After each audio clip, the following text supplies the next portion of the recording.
Hello and welcome to Twin Talk. This is Angie and I'm here with my sister Joy. And today we're going to be discussing the book, The Last of the Mohicans. Hi Joy. Hello.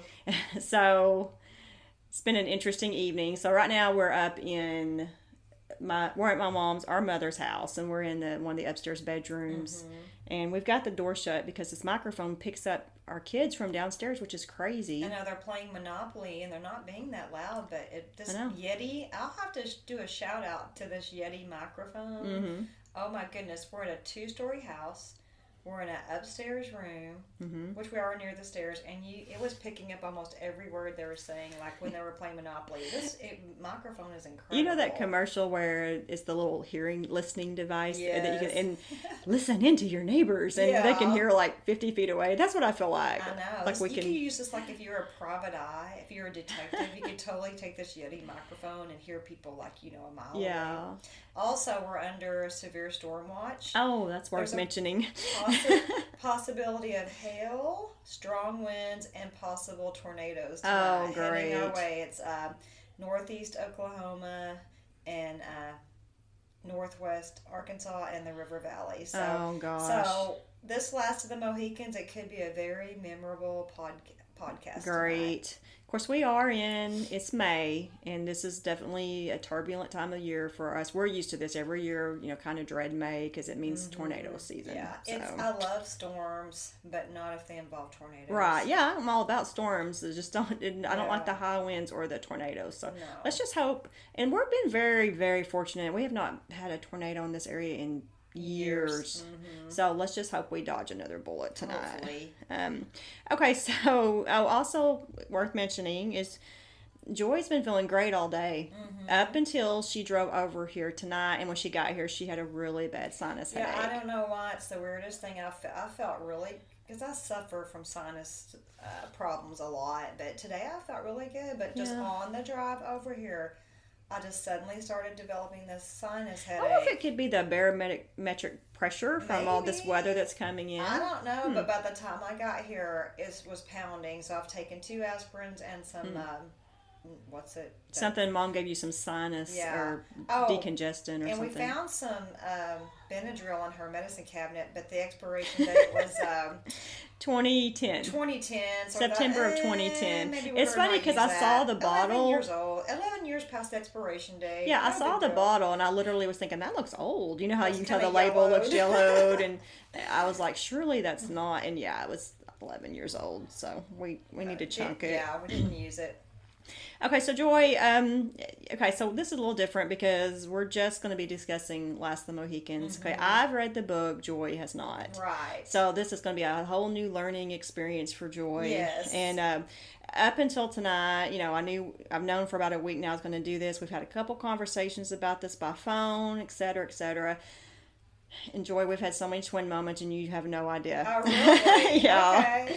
Yeah. Yeah, I feel like I'm going into this blind because, okay, I've seen the movie. Yeah. And I just feel like I know absolutely nothing about the book. So I'm excited. Yeah. I'm interested. I want to hear what you have to say. I want to know what the book is about. I mean, I have a general idea because I've seen the movie. But I'm just curious to see what you have to say about it. Well, in all fairness, the last time I read the book was in 2006. Oh. So I kind of feel like we're in the same boat. How do you know that? Because you wrote it like that's going to come up in the podcast. It's going to be an interesting fact that I'm going to bring up. Interessante. Yeah. So, The Last of the Mohicans, I don't know. I mean, it's trying to think if people have heard of it. I'm thinking surely people have heard of this book. It is it's considered a classic. What's that noise? It sounds like your computer's buffering or something. Maybe. We both just looked at it. It sounds like your computer's got some... I don't know what's going on. I hope that stops because I don't want that in our... I hope it's not it's some type of tornado coming. Some type of weird feedback. Okay. All right, well, let's just go on, and if let's push through, and hopefully it'll stop soon. Yeah. Okay, so The Last of the Mohicans, it's a narrative of 1757 is what it says. So it's by James Fenimore Cooper. Have you heard of him? Yes. Okay. I mean, that's the only reason I've heard of him because I associate that name with The Last of the Mohicans, although has he written anything else? That's noteworthy. Do we want to pause just for a minute and figure out where this feedback's coming from and then resume? Can we do that? Can we pause and then resume this? Because I don't want this feedback on the podcast. I don't know what... Okay, we're back. We paused it, so you probably didn't even notice we were gone. But anyway, hopefully that issue is taken care of. Okay, so just a real quick summary. Last of the Mohicans is a historical romantic novel. That was the second book of the Leatherstocking Tales, and it's the best known... Leather? They were called the Leatherstocking Tales. That does sound familiar to me. So he basically wrote a series of stories called the Leatherstocking Tales, and this was the second book. And this is the one that's kind of remained in our culture today, stayed popular throughout the time. The setting is 1757 during the French and Indian War, when France and Britain battled for control of North America. Okay, it's set primarily in the area of Lake George, North New York. I'm sorry. So, if you're like me, French and Indian War, don't even ask me anything about it. I don't know anything about it. All I know is it was France and Britain. They were battling for control of North America. Okay. 1757, you said? Yes. So we don't have our independence yet? No. Okay. No, it's... I just think it's funny that the French and the British are fighting... They're both wanting control of... Right, and neither one of them end up getting control. Yeah. You make a good point there. Yeah. Okay. So the storyline. Let's just talk about the storyline for just a minute and why, in my opinion, why it's such a good story. It's about a British officer named Colonel Monroe, and he's requested the safe passage of his two daughters, Cora and Alice. He's at Fort William Henry. Okay, that's where he's stationed, and he's asked this caravan of men to guard the women and bring them to him. Okay, and the men in the caravan are Natty Bumppo which I always thought was the funniest name. Oh, so you remember that name? Yeah. Oh, Natty Bumppo. It's funny you remember that name because I don't think that was in the movie. I don't know then how I know that name. But I know that name. Okay, but it's Natty Bumppo, but he was also called Hawkeye. And just a little piece of trivia, Hawkeye from MASH. Yes. His character, according to an article I read, his character was named after Hawkeye of this story. I didn't know that. And of course, like everybody else, he was my favorite character on MASH. So they said in the storyline of MASH, his dad supposedly named him Hawkeye after Hawkeye from this. Yeah. Very interesting. So Hawkeye was one of the ones guarding them. Major Hayward, who was a British officer, two Indians, Chingachgook, I don't know how to say that, and Uncas, and a native guide by the name of Magua. Okay. Chingachgook and Unca were the two Mohicans. Okay. Hence the title, right? And I have a question, which this may come up later, but is this where we get our word Mohawk from? Is the Mohicans? Well, I think that's what they call Mohawk Indians, is Mohicans. I thought. I don't know. That's a good question, but I don't... Oh, the Mohawk Indians. So you don't say here come the Mohawkians, you say here come the Mohicans. That's how I may be wrong. So there is a tribe called the Mohawk Indians. Yes. Yeah, they're a real tribe. Okay, yes. So I didn't even realize that. Yeah, and I just assumed that was, but I may be wrong. It's interesting that as a teacher, and now it's very rare, but the other day, this year, matter of fact, a boy was walking through the hall and he had a huge mohawk. Everything shaved on both sides of his head. I know where you're going with this. Mohawk. Okay. But my point is, wow, that word is still around in our language today. Yeah.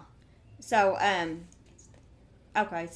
the error that's kicked on. Okay. So, I never thought about that, the Mohawk. Wow. Okay, yeah, you're right. Isn't that something? Okay, so basically we've got the British officer, the two Mohawk Indians, Natty Bumppo, and then they've got a native who's their guide who knows the area really well, Magua.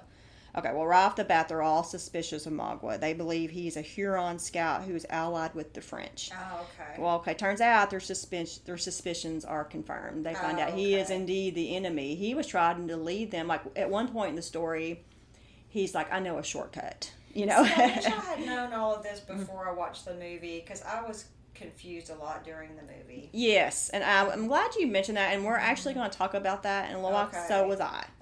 Okay, so when they start getting suspicious of him is when he's like, hey, I know a shortcut, you know. Yeah. And of course they're at his mercy because he's their guide. Right. But, and then of course, Hawkeye, he's a pretty smart guy, and he's like, something's not right. Which one is the one played by Daniel Day-Lewis? Hawkeye. Hawkeye. Yeah. Okay. Okay. So once Magua realized they're on to him, he flees. Okay. Okay. He gets out of there real quick. Okay. So turns out this is kind of interesting. Okay. There's a reason Magua is seeking revenge. Okay. He's seeking revenge against Colonel Monroe, the girl's father. Okay. Okay. So he really was trying to lead them into harm's way. Like a trap or ambush. Yes, he or was going to something. have them ambushed and just kill them all. He really wanted the blood of Cora and Alice because he hates their father. Okay, and what did their dad do to him? Okay, this is what's so funny. Okay. So he believes that their dad is responsible for turning him into an alcoholic. Oh. So I guess in his mind, this is where I should have researched a little further, but I guess in his mind, the white man brought alcohol in, and he, I guess the British helped supply them with whiskey, whatever, and he can't handle the drink, and he becomes a drunk. Okay. Well, because he's such a horrible drunk, he's horrible, and his own tribe takes him to the whipping post and whips him, and then they expel him from their tribe. Oh. So he's like a cast out, so he has region. all this bitterness. Yes. But why does he aim all that bitterness at one person and not just the white man in general? Honestly, that's something I should have explored that a little bit further. That was just the general summary that I got from, then I didn't really have time to go in and see exactly why he thought he specific. Maybe he represented the white man. To him, this Captain Monroe is like a leader. He's a leader. Yeah, he's symbolic, I believe. So he's symbolic, and he's yeah. And after this, I'll probably find out that maybe he had more of a direct influence on him than what I'm thinking. But so anyway, the rest of the book's basically about these men trying to protect these women in this wild wilderness. It's full of, everywhere they turn there's enemies, French and Indians. And there's hostile Indians and there's French Indians. So Cora and what was this? Alice Monroe. Their dad, he's a British officer. Yes, Colonel Monroe. So their enemies would be the French. Yes. Okay, so they're constantly avoiding the French and the Indians who are allied with the French, which the Hurons, I believe, were allied with them. So basically, if this is action and adventure, that doesn't even come close to this. I mean, it is full. If you like action and adventure and throw in some romance, then this is a awesome story. Right. Personally, I love the storyline because how romantic is that? You're going through this untamed wilderness. You've got these men protecting these women against the. Well, in this case, I guess they're portrayed as the bad guy. Yes. Now, the next thing I was going to talk about, you actually just mentioned, and I was just going to mention that the storyline's really hard to follow at times because it's hard to keep track of who's doing what to who and why. Right. Oh, yeah. I was confused through the whole movie, but that's not, I get confused easily. Oh. So I was like, I'm sure this makes sense to everybody else, but I was so confused. Well, who was who and what was what and why. So I'll just say this: Last of the Mohicans is one of my favorite movies. Okay. Oh yes, I knew that. And I have it. I have a little shelf of all my favorite movies, and it's on there. And I've probably seen the movie. I've probably seen it 4 or 5 times, maybe. I don't know. But and maybe, and I watched it on DVD, and maybe I just had a bad copy. But I remember it was really dark and grainy. I remember it was like not good quality. It was hard for me to tell what was going on sometimes. Yeah. I just remember thinking like the scenes maybe were dark. Yeah, they were hard to see what was going on. Okay. But once again, I think it was an old DVD. Well, and I wanted to watch the movie before we did this podcast just to refresh my memory. But today I watched a bunch of scenes on YouTube. Yeah. So it kind of refreshed my memory. But I just wanted to say that I read the Wikipedia version about the movie, and I gotta tell you, it helped me tremendously. Maybe I should have done that. Yeah. So the Wikipedia, I was like, okay.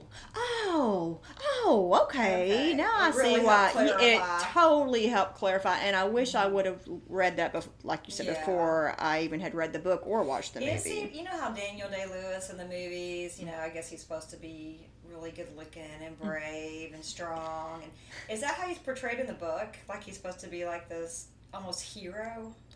Yeah, and actually, you're jumping ahead just a little bit. Okay. We are going to talk about that. And me and my OCD, I got to, that'll throw me off if we talk about that right now. Oh, my Lord, yeah. Okay, so the only other thing I wanted to mention, I just want to warn you that the end of the book is so sad. sad. It's really sad. Really? Yes. Is the and movie not in like the book does? No, Okay. because in the movie it kind of ends with just some deaths. I don't know how else to say it. And in the book, yeah, it ends with a couple people dying, but they describe their funeral processions. Aw. And there's two funeral, and I'm not going to say who, I don't want to spoil this, but there's two funeral Why processions. not? Is anyone actually going to read this after listening to Well, no, but they this, might or- watch the movie. Oh. So But in the book, can we know who died? we're going to talk about that too. Honestly, it's been so long since I've seen the movie, I don't even remember who died in the movie. I don't Okay, remember who you're lived and who right. I guess died. I'm making too big of a deal Well, of we this, can always but put spoiler alert on yeah, our podcast. but it's actually it's on down. Like I said, you know me, I got to yeah. keep with my outliner. Yeah, it's gonna screw me continue all on. up. Okay, Continue on. so just like I said, just be prepared if you. Like I said, we're gonna talk about how I don't recommend you read the book in a minute, but honestly. That was a really good part of the book was the funeral person. It was just beautiful, and it was heart wrenching. How it was described. It was described. It was just like when I got through reading that book, I literally felt like I had just lost the love of my life. I just felt like I was like, oh, So I take it I was Hawkeye crying. died then. Who? What did you say? Hawkeye. You just said you Oh, I felt thought like you said lost... hot guy. No. You said you felt like you lost the love of your life. Yeah. Does that mean Hawkeye died? We're gonna talk about that, Joy. Okay, I'll quit asking questions. I'll Okay. quit asking questions. Okay, so as you can gather, the only reason I read the book was because I watched the movie. Okay, I probably would have never read that book had I didn't know I that. not watched the movie. Okay, so the movie came out in Just like I Capture the Castle. You're Yes. right. I probably would have never read that book if I had not seen the movie. Yes. Yeah. Yes, and the movie was I just loved the movie so much. I was like, dang, I got to read that book. So it came out in 1992. I don't remember if I saw it when it came out or later, but so like you said, it starred Daniel Day-Lewis as Hawkeye and Madeline Stowe as Cora. Okay, Uncas, he's the son, okay, the Mohican son. He was played by a gentleman by the name of Eric Schweig, Schweig. Joy, he was born in 1967. He's just a few years older than us. Okay, let me say this about Eric Schweig. I found him incredibly attractive. Okay. And I'm trying to think which character he's one of the Mohawk Indians. Okay. He's the son. Okay. Even And- better looking than Daniel Day-Lewis? Were you Oh more my attracted to him? gosh. There is no comparison. Oh. I don't Silly think. me. Okay, I personally do not find Daniel Day-Lewis attractive. Right. Okay. Do you? Okay, honestly, I don't even. I remember. I always think of the cover of the Harlequin Romance. The guy standing Yes. there with his hair blowing. Just think That's of his what I hair kinda picture completely him. off. What's the guy that plays the flute? That's kind of bald on top, but has the long hair. He's real famous. Oh my gosh. The flute? Yes, doesn't he play like the flute? What are you And he's talking real Kenny G. Oh. Yeah. For some reason, this image of Kenny G comes up. I was when trying to think of it. like some real masculine I was trying actor. to picture what Daniel Day-Lewis looks like, and for some reason, Kenny G came up Okay, in my in this mind. movie, picture his hair completely pulled back off his forehead, and it's Right. as long as Madeline Stowe's, and it's kind of in a Okay. ponytail in the back, and it's kind of frizzy. I'll have to look at Google his image, but Okay. anyway, Yeah. I thought it seems like I thought he was attractive, but I Yeah. can't Now, a lot remember. of people, it's funny because over the years I've heard people talk about how they think he's attractive. But Now, in the you- movie, yeah. he was okay in the movie, but just for me, I personally had a thing for Uncas. Anyway, Uncle. so, and I need to hush up because I'm not kidding. Like, after that movie, I had the biggest crush on him, I swear. But anyway, but I thought the casting was really, really good. Okay, so, I even made a little note here that Cora and Hawkeye both had long, pretty hair. Ooh. And Alice, I feel like she's definitely worth mentioning. The younger sister, Alice, okay, she was played by an actress named Jodie May. Okay. And I just felt like all the acting in the movie was good. I just felt like she had one of these. You ever hear people say someone just had a role of their lifetime? And it was, I don't know how to explain this. It was a very, it was almost like a second-hand role. I don't know how to say that. Like, She was definitely one of the like supporting yes, like a actresses, supporting yeah. actress. But I felt like for her role and just what little she had in it, I just felt like she was outstanding. Yeah. Her this is funny, but almost every scene she was in, she was constantly being horrified by things she saw. She was just thrown into like massacres and shootings and remember that, stabbings, yeah. and just to watch her go from being a normal British girl, because she was just, British girl, and watching her just deteriorate throughout the movie was fascinating. Yeah. And some of her face, like kind of her expressions in the movie were just, I mean, it was like you were really watching someone just fall apart, and it was like she was literally going insane. Right. And she was just, I can't say enough about what a good job she did in that movie. Way to go. What was her name? Jodie May. Way to go, Jodie May. Yeah, and she spells it Jodhi. I thought that was kind of cool. Yeah. But anyway, the reason why this is one of my favorite movies is, as always, is the setting. Okay. It's just beautiful. So like there's forests, there's waterfalls, there's caves, there's big cliffs. There's just lots of beautiful scenery, and like there's one part in the movie just is really cool. Like the girls, they're being transported, by all the guys. And this is before anything's really happened. And one of them glimpses through the forest, and she sees this cougar.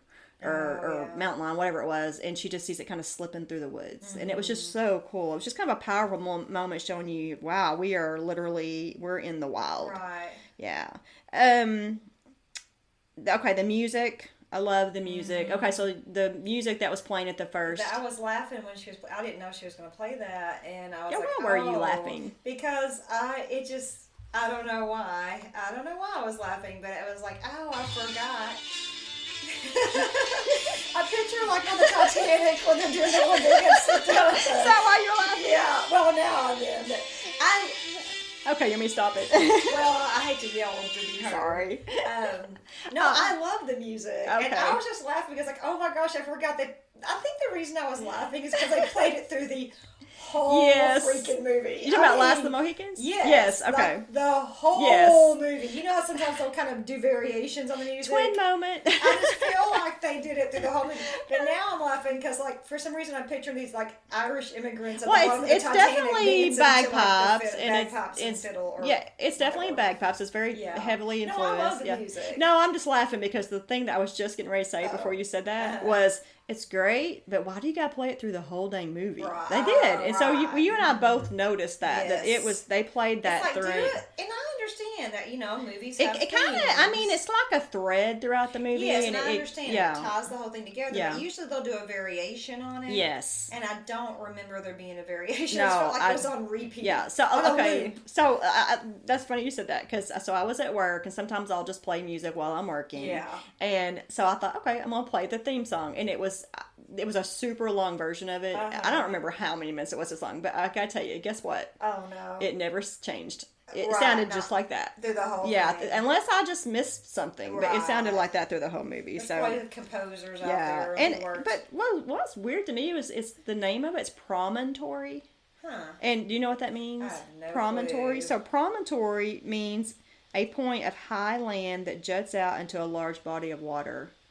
So I'm thinking, what's that got to do with anything? But one of the last scenes, didn't somebody have to jump off a real high cliff into the water? Well, I don't think there was water below, but I will say this: the movie is full of cliffs and water, so I guess in a way that makes sense. Had to jump off a cliff that had a waterfall. Maybe I'm remembering incorrectly. Well, there's scenes where there's waterfalls and there's a cave. No one ever had to jump off a cliff at the end of the At the end, someone does jump off a cliff, but in the movie, when it shows the wide shot of it, it doesn't show any water. Okay, well that's interesting. Yeah, and what's funny is when I first started my job that I'm in now, my boss, he loves to listen to music scores. Okay, he says people like, oh, the guys make fun of me, but anyway, he was playing that in his office.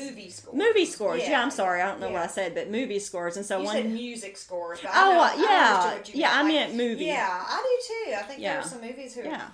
I do too. I don't think there's anything weird about that. So he was playing that song, and he said, "I bet you don't know what this is," and I said, "I bet you I do," and I was like, "That's Last of the Mohicans," Was he impressed that you knew? Nah, probably not. He's not impressed a lot, but anyway, it's just so recognizable. Yeah. I guess that's all I'm trying to get at. But anyway, it's funny you said that about movie scores because the movie score that I love the most is Robin Hood.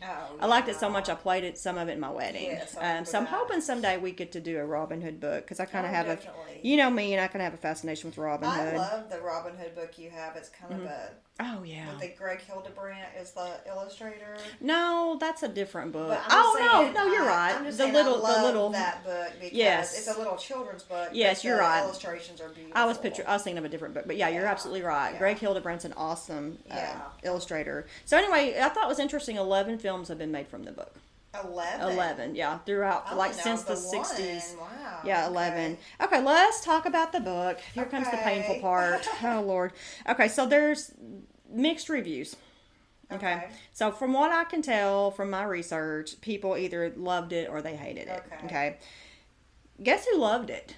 Who? The Europeans. Okay. Yeah, Europeans. Can you maybe take a guess as to why they liked? Think of these tales about the frontier and Indians. I would think to them it's exotic, the unknown, the unexplored. I mean, they're more civilized, and it's just something new and exciting. I have no idea. I'm totally guessing here. Yeah. So, okay, you remember when we did Sleepy Hollow? Yes. And we discovered that Washington Irving was one of the first authors to give America an identity and to give, because up until that point, there really weren't any authors or well-known writers in America, okay? So the Europeans, the only stories they had was from their own countries, right? They didn't know anything about America. True. And that goes back to our Daniel Boone podcast. I don't think I brought this out, but they said that his autobiography, or his maybe I guess his biography, I'm sorry, was big in Europe because, once again, it was introducing them to characters, places in the New World,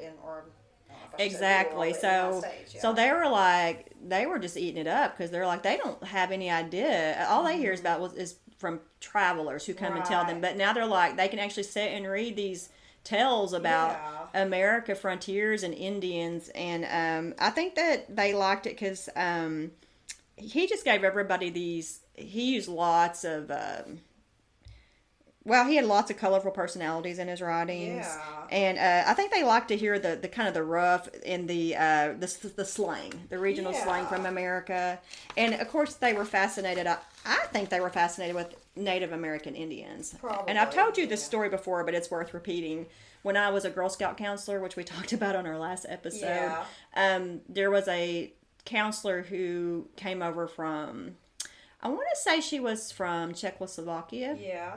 And her name was Daisy. It was her camp name.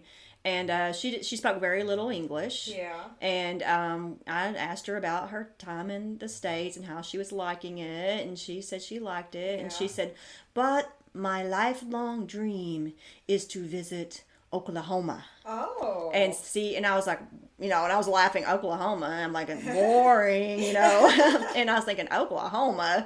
And I was just laughing. And I said, why? And she said, I long to see the places where the American, or the, what did she call them? Native American Indians live. Really? Yes, that was her dream in life, was to go see Oklahoma and see the reservations. Come here to our land, because our dad used to find arrowheads here all the time. Oh, I know. And I was cracking up. I said, come here. I said, Daisy, if you want, I can take you. I can show you the sites. But anyway, I think she had to get back home. But okay, so personally, I had very mixed feelings about the book. Okay, I mainly remember it being extremely hard to read. All right. As a matter of fact, I'll just say this right now. It was one of the most difficult books I've ever read in my life. I understand. Okay. All right. So last night, Joy and I were texting, and she was like, well, I'm going to try to just read a paragraph or two. And I was like, oh, no, don't. Because I was actually going to put her on the spot and have her read the first paragraph on air and just get your I didn't know you were going to do that. So I was like, you know what? I bet that's free online. It's a classic. I'm just going to skim over the first chapter and get a feel for the style and the language, the vocabulary. So it was free, like the Gutenberg Project or something has it. And so I started reading. Well, there's a big introductory. Yeah. So I started skimming over the introductory, and I was like, oh, this is so painful. The writing is so hard to understand, and it's so, it's very old style. And if you got to say, would you mind I didn't even read any of chapter just 1. For our readers, it's hard for me to sit here and talk about a book being hard to read. I want to just get them a feel. Joy's going to read the first 3-4 sentences. I'm going to just read the first paragraph. Okay. How's that? That's fine. She's going to read the first paragraph. And it opens up with a Shakespeare quote, and I did notice that when I was skimming that's over. interesting, because we're getting ready to do a Shakespeare book here soon. So chapter 1, Mine ear is open and my heart prepared. The worst is worldly loss thou canst unfold. Say, is my kingdom lost? Shakespeare. Any idea why he used this to open up the Last of the Mohicans? Have you researched that? I need to reread that quote again. Okay. Don't worry about it. Well, anyway, it is interesting that he opened up a book about, with Shakespeare. The French and Indian War, and in my heart prepared. The worst is worldly kiss. No, that's too deep for me. So I'd be curious to know why he opened it up with that Shakespeare quote. Yeah. But anyway, I'll read a few. Yeah, I'll read a few, little bit here. It was a feature peculiar to the colonial wars of North America that the toils and dangers of the wilderness were to be encountered before the adverse hosts could meet. A wide and apparently an impervious boundary of forest severed the possessions of the hostile provinces of France and England. The hardy colonist and the trained European who fought at his side frequently expended months in struggling against the rapids of the streams or in effecting the rugged passes of the mountains in quest of an opportunity to exhibit their courage in a more martial conflict. I'll do one more sentence. But emulating the patience and self-denial of the practiced native warriors, they learned to overcome every difficulty, and it would seem that, in time, there was no recess of the woods so dark, nor any secret place so lovely, that it might claim exemption from the inroads of those who had pledged their blood to satiate their vengeance, or to uphold the cold and selfish policy of the distant monarchs of Europe. That's paragraph 1. Okay. So this what is do you just think? me. Mm-hmm. That's excruciating. Yeah. and I could see just reading that first paragraph how I bet there is some beautiful writing throughout the book. Mm-hmm. But my brain does not want to have to work that hard to understand a book. And the fact that you read this whole thing, I think you deserve some sort of an award. I just remember, okay, I've told you this many times, but when I start a book, it's almost like someone has, it's almost like a challenge. Yes. It's like, I am not going to back down. Yes. And this was one of those books that I was like, I'm going to finish this. I don't care what it takes. And I remember... Same here. I can be reading the worst book in the whole world, but I'm like, you know what? I've invested all this time. I want to know how it ends, even though it's horrible. Excuse me. And I will force myself to finish it. I know people who can put the book and just take it back to the library or put it away and never finish it. But I can't. I'm not one of those people. Well, I thought, I've done okay. it a couple times, but it's very rare. I know there's something wrong with me because I just don't think that's normal. That you would, why do I want to do that to myself? I don't know. Honestly, after reading that first paragraph, this is a book that I'd be like, no, can't do it. Right. Not that I can't do it, but I'm not going to do it. To be honest with you, I think myself. the reason I pushed through is because I just wanted to know what was in there. I wanted to, I felt like if I really kept on that it was going to be worth my while. Yes. Okay, so. And also there's a Walmart sticker on the front I know, that and says 2 for $1. Yes. And I could see you going, what a deal. I'm going to get that Well, book. I'm just kidding. No, it's funny you mentioned that because I actually was going to say something about that. But I'm pretty sure I'm almost positive I got that from the Hackett Library. So the Hackett Library got a good deal on it. Okay, they got a good deal on it. Oh, and did I mention, I know I mentioned this earlier, I think, but it was written in 1826. There's a library card in the back.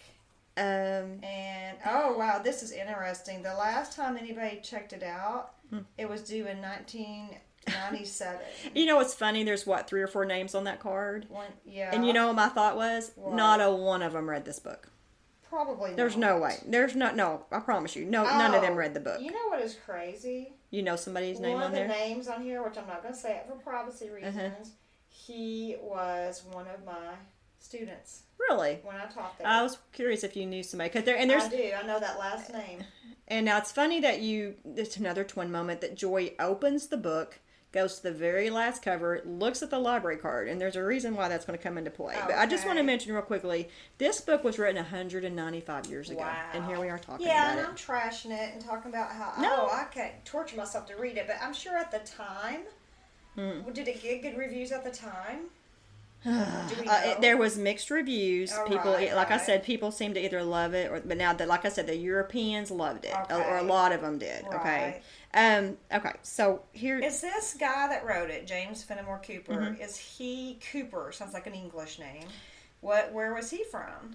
Okay, so he was born, if I'm remembering this correctly, I believe he was born in New Jersey. And his dad, one of the things I read said his dad was a congressman. But I read lots of things about Cooper, and only one of the articles mentioned him being a congressman. Okay. But this is interesting. His dad got a bunch of land grants, and he took this land and he turned it into a settlement, and it's called Cooperstown today. Okay. And for some reason, I want to say that the Baseball Hall of Fame is in Cooperstown. Is that right? Yeah, is like Pennsylvania. Cooperstown. No, Pennsylvania, I thought. I have no idea. For some reason I was thinking it's in New York. Maybe. I have no idea. Okay, I don't know. But anyway, it was called Cooperstown after his name's actually James Cooper.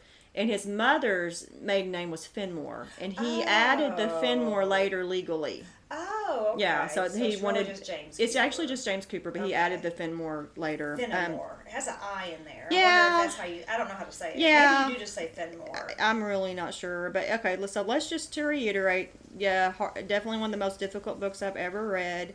Okay, and this is what's funny about that. You just looked in that library card slot. Well, when I found my books, I knew we were doing the podcast. For some reason, I flipped to the library card and I pulled it out. And guess what was behind the library card? I had written a review about the book when I read it, and that's how I knew when I read it, because it was dated 2006. Yeah, and up here it says read 2006. Yes. You just read it. I had written that at the time. Oh, it's raining. Right. This cool. Once again, Yeti people, whoever you are, it's raining. It's going to give a nice little ambiance to our and the wind is blowing to our and podcast. It's catching it. The mic is picking up the rain. I kind of like it though. I do too. That's cool. It's kind of soothing. That's really cool. Okay, so don't you think that's funny that I had no idea I had written a little summary about the book? Cool. Okay, so here I want to tell you now. 2006. I was 35, so here 15 years later, I'm going to tell you what I said at the time. Okay, after I read it. I read one paragraph and almost gave up because the language was so difficult to understand, but I pressed on, hoping to adapt myself to the unusual sentence structure and run-on sentences.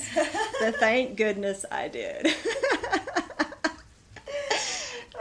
So what did you just say a few minutes ago? You wanted to give up after reading a paragraph? After that one paragraph, I'm just like, not going to happen. Right. Okay, I got more. Although I had to read and reread sentence after sentence in the beginning, eventually it became much easier to understand. Okay. Not sure why that is. Maybe the writing became simpler as the book progressed, but I seriously doubt that was the reason. The writing in this book is beautiful, and in my opinion... Oh, I got to tell you something.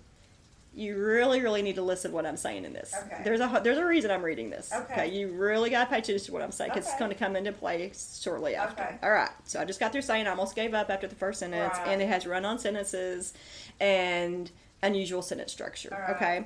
The writing in this book is beautiful, and in my opinion, painfully descriptive. By this, I mean much thought and work went into every sentence. No shortcut or sloppiness in this book. The characters are so lifelike, it's hard to believe they did not really exist. I give this book an A++. Oh, wow. Yeah, I was really generous. However, be prepared for some gloominess at the end when the funeral procession is described in great detail.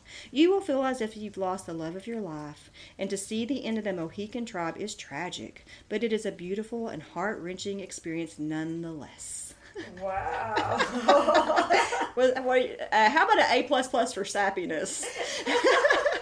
It is funny. I'm glad you read that, because sometimes I'll read back over journal entries or similar things, and I'm like, oh my gosh! I know. I just want to cringe. Not that that was cringeworthy. Yeah, it was a little, but I'm just saying, isn't it funny how as we mature and go on, like I'll use words like I was cracking up because you said the gloominess. Yeah. I just think how our word choice changes as we get older. Mm-hmm. But yes, I've read many things that I've written and I just cringe and go, oh my gosh, that was horrible. Okay, so you remember everything I said. Okay. I remember everything you said. All right, I talked about, so I really was talking about it being difficult to read, but I loved it, and there's no sloppiness in this book. No, okay. No okay, so basically just to sum up how I felt at the time after I read it was, I loved the movie so I desperately want to love the book. Right. You know what I'm saying? Yes, it's like, if I love this, so the book's got to be good. Yes. Okay, so I mean, that's the kind of book someone could have written just for me. Okay, Right. the storyline. Okay. It was okay, so I basically decided in my heart, okay, it was hard to read, it was painful, but the fault lied with me. It's my inability to comprehend his writing. In other words, I'm just not smart enough to read it and understand it. But then I stumbled up on something that totally opened my eyes. Okay. An essay was written about James Fenimore Cooper by none other than Mark Twain. Oh, Have that was you- because he's he's good. Okay. He can roast. Hey, he could roast people big Okay, time. Twain didn't just roast Cooper, he annihilated him. Really? Yes. Okay. Really? That's So, one thing I like about Twain. He didn't, to me, and I don't know, maybe I could be wrong. It seemed like he didn't care what he said. mhm. And No. he didn't care if he offended somebody. He just spoke truth. He was like how definitely really comfortable felt. in his skin, and he was just, you know, he was very thick-skinned, didn't care. I just like that And he super would call smart. stuff for what it was. Yes. You know, if it's horrible, he's going to call him out. That's horrible. You know, Yes. I like that about him. Okay, so basically what happened was I read the book first, and then I stumbled upon this essay by Mark Okay. Twain. And what's weird... I'm very curious to see what he has Oh, to say. you're going to hear... And I do have a question real quick. Okay. When I know, because I've only read that paragraph, but it reminded me of the style of kind of Sleepy Hollow. It reminded me of that type of style of writing. Do Oh. you see any similarities between the Sleepy Hollow writing No. style and this at all? I No. feel like Washington Irving was a much better writer. Okay. Okay. Okay, let's hear it. Let's hear Okay, Twain. Let him you're have you're it. gonna hear it. Okay, so like I said, I stumbled up, and what's weird now is if you Google Last of the Mohicans, you're gonna see Mark Twain's gonna come up over and over Okay. about this essay. So this Okay. essay is actually famous, but I had never heard about it Right, before. okay. Okay. So Mark Twain greatly disliked Cooper and all of his writings, even to the point that he wrote an essay of satirical criticism about how bad Cooper was as a writer. Okay, it was called Fenimore Cooper's Literary Offenses. Okay? In the essay, he completely assaults Cooper and doesn't pull any punches. And like I said, he's brutal. So my advice is, I do want you to read this when you get a chance. I want you to Okay. read Fenimore Cooper's Literary Offenses by Mark Twain. Okay. My advice, though, is you really need to read a little bit of Cooper first to get you in the mood, Right. to get you in that setting or whatever, and which is what happened to me by accident. Okay, so but in other words, you're going to really appreciate it if you kind of know Right. what Cooper's writing is like. You got to know what he's making fun of. Yes, Talking, yeah. roasting Yeah. to get the jokes, to get the humor. Yes. Yeah. Okay, so here we go. All right. This is what Mark Twain said. All right. He said, this is one of the, I'm just going to mention a few things he said. He Okay. said, there are 19 rules governing literary art in domain of romantic fiction. Some say 22. In Deerslayer, Cooper violated 18 of them. Oh, he wrote a book called The Deerslayer? Yes, he's wrote lots of books. He's the Pathfinder, Deerslayer, Mohicans. He's wrote, there's a ton of, he wrote a lot of books. Okay, Yeah. go ahead. Okay, so he says just in Deerslayer alone, he violated 18 of 19 literary rules. Okay, so here are some examples of the rules he violated. Okay. Say what you're proposing to say. Don't not merely come near it. Use the right word, not its second cousin. Do not omit necessary details. Avoid slovenliness of form. Use good grammar and employ a simple and straightforward style. Okay, so he's saying that just your I basic. disagree with that though. If everybody did the same exact thing, we wouldn't have. Well, as much he's just variety. saying there's just some. There's just I think he's saying basic- there's just some basic things you do to keep Yeah. your writing clean and good. You know what I'm I can see saying? that. Yeah, just, Yeah. there are basic things you have to do. Or Yeah. I got Now, okay, so I have 2 paragraphs I want to read. Now, like I said, I don't like reading things on air, but you will I promise you will get a kick out of go this. for it. Okay. Okay, here's Twain. In his little box of stage properties, he kept 6 or 8 cunning devices, tricks, artifices for his savages and woodsmen to deceive and circumvent each other with. And he was never so happy as when he was working these innocent things and seeing them go. A favorite one was to make a moccasin person tread in the tracks of the moccasin enemy, and thus hide his own trail. Cooper wore out barrels and barrels of moccasins in working that trick. Another stage property that he pulled out of his box pretty frequently was his broken twig. He prized his broken twig above all the rest of his effects and worked it the hardest. It is a restful chapter in any book of his when somebody doesn't step on a dry twig and alarm all the reds and whites for 200 yards around. Every time a Cooper person is in peril and absolute silence is worth $4 a minute, he is sure to step on a dry twig. There may be 100 handier things to step on, but that wouldn't satisfy Cooper. Cooper requires him to turn out and find a dry twig, and if he can't do it, go and borrow one. In fact, the Leather Stocking series ought to have been called the Broken Twigs series. Oh, that's funny. Yeah. I love Mark Twain. And I tell you, one of the things I miss most about teaching English is I would teach Huckleberry Finn. Oh, yeah. I miss teaching. And then we would talk about, and I love this, I know I'm rabbit trailing here, but I love this fact about Mark Twain. Mm-hmm. The year he was born, Halley's Comet could be seen in the sky. Yep. And he said, I came in with a comet, and I felt I'm going to go out with a comet. Oh, he kind of had a premonition? He had a premonition about his death, and sure enough, he died. When he died, Halley's Comet was in the sky 75 years later, or however old he was when he died. He had that premonition, and I just love that fact. Oh, that is so cool. And I just love Mark Twain. Yeah, that was funny, didn't you think, Doug? Oh, it was really funny. That was funny. Yeah, it should be called the Broken Twig series. Yeah, I mean, it is true. Every time there was anybody around, they stepped on a broken twig, you know. Heaven forbid. It couldn't be a deer or a bear or a and it's so funny. It's like, couldn't he find something besides the broken twig? Right. Okay, so here's another thing that he it mentions. He says, if Cooper had any real knowledge of nature's ways of doing things, he had a most delicate art in concealing the fact. For instance, one of his acute Indian experts, Chingachgook, pronounced Chicago, I think, has lost the trail of a person he is tracking through the forest. Apparently that trail is hopelessly lost. Neither you nor I could ever have guessed out the way to find it. It was very different for Chicago. Chicago was not stumped for log. He turned a running stream out of its course, and there, in the slush of its old bed, were that person's moccasin tracks. The current did not wash them away, as it would have done in all other cases. No, even the eternal laws of nature have to vacate when Cooper wants to put up a delicate job of woodcraft on the reader. I wonder if Cooper read this. If he read this, that's a great question. Article. Yeah, I mean, but it's true. I mean, if you're gonna use something cunning as trying to find someone's moccasin prints by turning a creek off its course, yeah, they're not gonna be there. Right, this creek's gonna wash it away. Okay, and then one more thing. The conversations in the Cooper books have a curious sound in our modern ears. To believe that such talk really ever came out of people's mouths would be to believe that there was a time when time was of no value to a person who thought he had something to say, when it was the custom to spread a 2-minute remark out to 10, when subjects were seldom faithfully stuck to, but the talk wandered all around and arrived nowhere. Okay. Now, I promise this is the last thing I'm going to say, because like I said, I really want you to read it, because it's which I don't know, I don't think you'll enjoy it as much as I did, because you didn't suffer through a book for 2 months like I did. But okay, and the last but not least, he says, there have been daring people in the world who claimed that Cooper could write English, but they are all dead now. Now I feel sure, deep down in my heart, that Cooper wrote about the poorest English that exists in our language.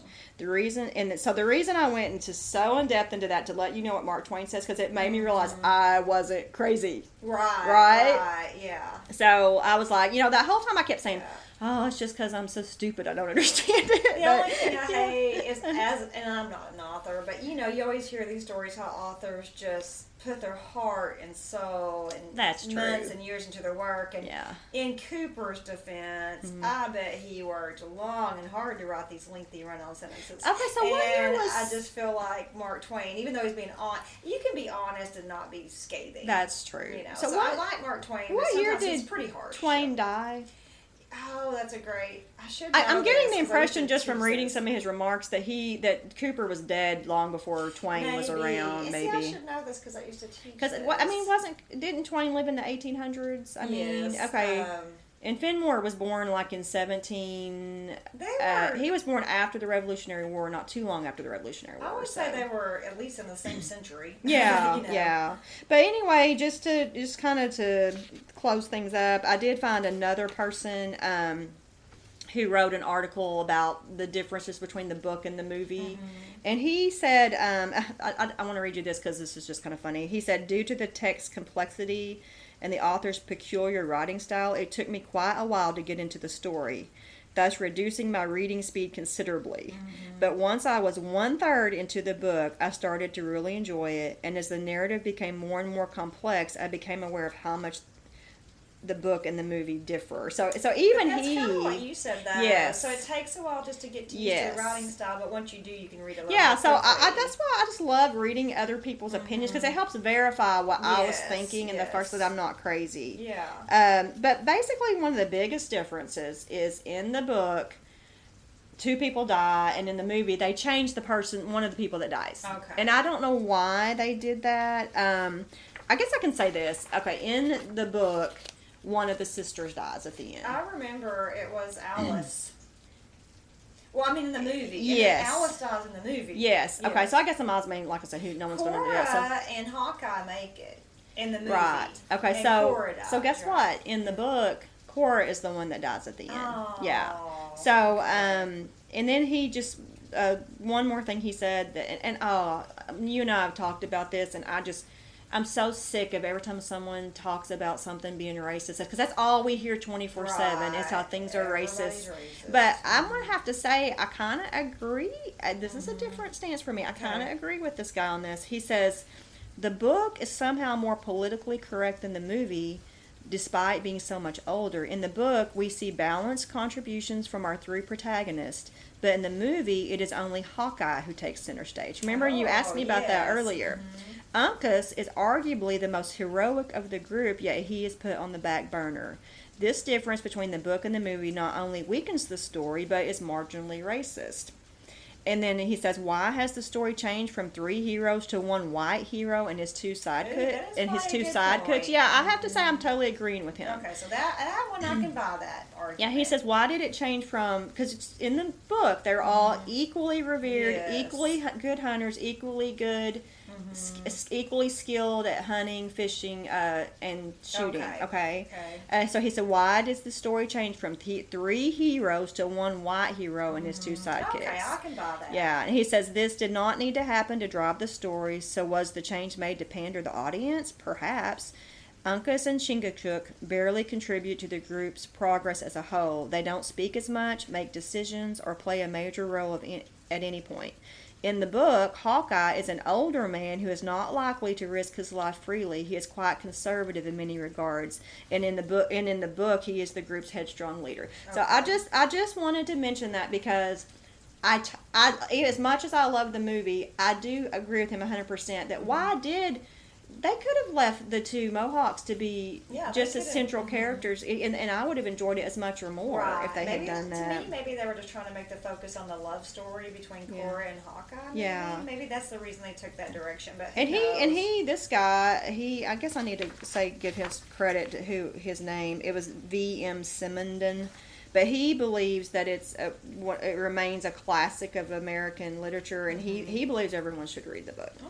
Okay. So I'm going to close now. But with everything, with that being said, I love the storyline, I love the movie, but I do not recommend the book to the average reader. Right. And I'm not trying to disparage anyone or act like anyone's not smart enough to read the book. I'm just saying people like me and you, I'm not going to recommend you to try to get through this book. It's so difficult. Especially when time is so valuable. Yes. And like me, I don't want reading to be a chore. Yes. I want it to be enjoyable. Exactly. So I gave the book 1 Mohican, and I gave the movie 4 Mohicans. Okay. Yeah. So that's all I had. Did you have anything you want to add? I would give the movie 3 tomahawks. I'm sorry, what did you say? Mohicans. Yeah. I think the movie's probably a 3.5 Mohicans. Mm-hmm. And I did not, of course, like we said, I haven't read the book. Yeah. So this is one of those weird book reviews that it's weird how I love the story, but I hate the book. So, I know, I agree with that. I think sometimes authors have a wonderful, original, great storyline. Mm-hmm. If they could just flesh it out and write it, right? That's really good. But, right. So well, apparently people liked it, or they wouldn't have made all these movies about it. That's true. Like I said, it's just so much in there that's really good. There's some great stuff in there. So, All right, so next time, I'm going to be talking about a little book I have at home. When I say little, it's a little tiny book, but it's full of Shakespeare. Okay. And so we may have listeners right now going, I'm not going to listen to that one.